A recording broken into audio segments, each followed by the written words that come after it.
If you're watching this, turn off the lights. Not because it adds atmosphere, but because some things only move when the lights are on.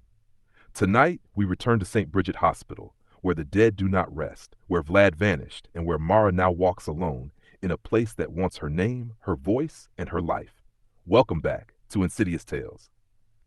The metal door behind Mara slammed shut so violently it rattled the burned ceiling panels. Dust rained down. The hallway fell silent. Too silent. Ahead of her, the figure on the floor, the one shaped like Vlad, sat perfectly still, its back hunched, its head tilted down, like it had been waiting. "Vlad?" she whispered. The figure didn't respond. The smell of old embalming fluid filled the room, mixed with the sour odor of decay.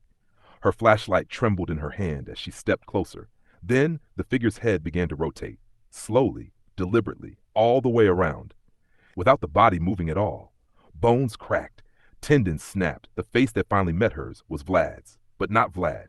Its eyes were empty wells, its jaw hung unnaturally loose, its smile spread too wide, too cold.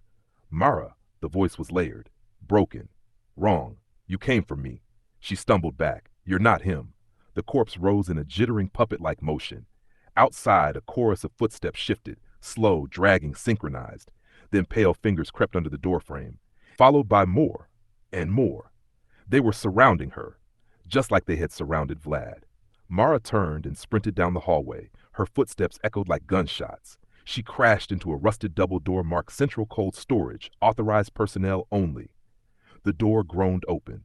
Inside was an enormous room lined with old freezer units and decaying metal slabs. White vapor drifted along the floor like low fog. She stepped inside and froze. 20 corpses stood between her and the opposite wall, all smiling, all facing her.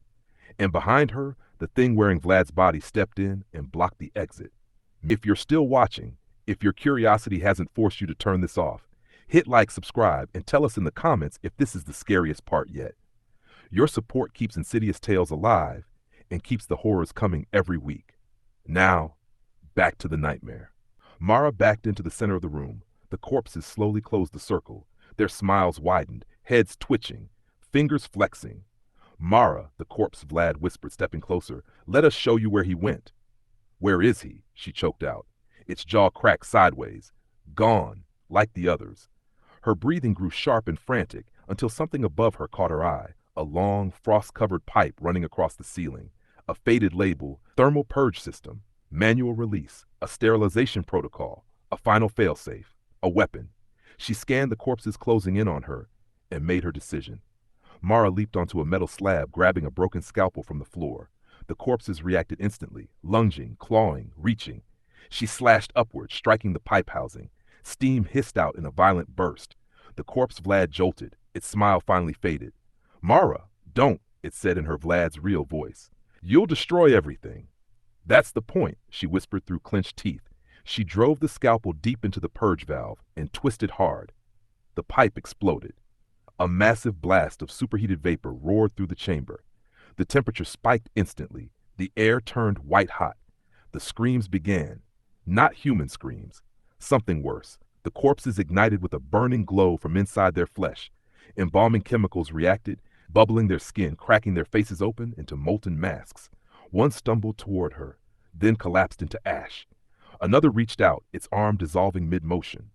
The corpse Vlad staggered forward, half its face peeling away. For 1 second, just one, its real voice pushed through the layers of the dead. "Mara, run." She shook her head. "No, this ends tonight."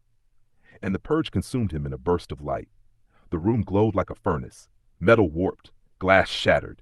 The cold room, St. Bridget's last sanctuary for the dead, collapsed around her. Mara dropped to the floor as everything burned into silence.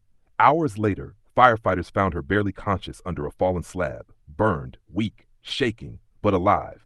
Inside the morgue, there were no surviving corpses, no movement, no whispers, only scorched debris and peace. For the first time in 30 years, the dead were truly dead. Mara ended the curse, not by escaping, but by fighting.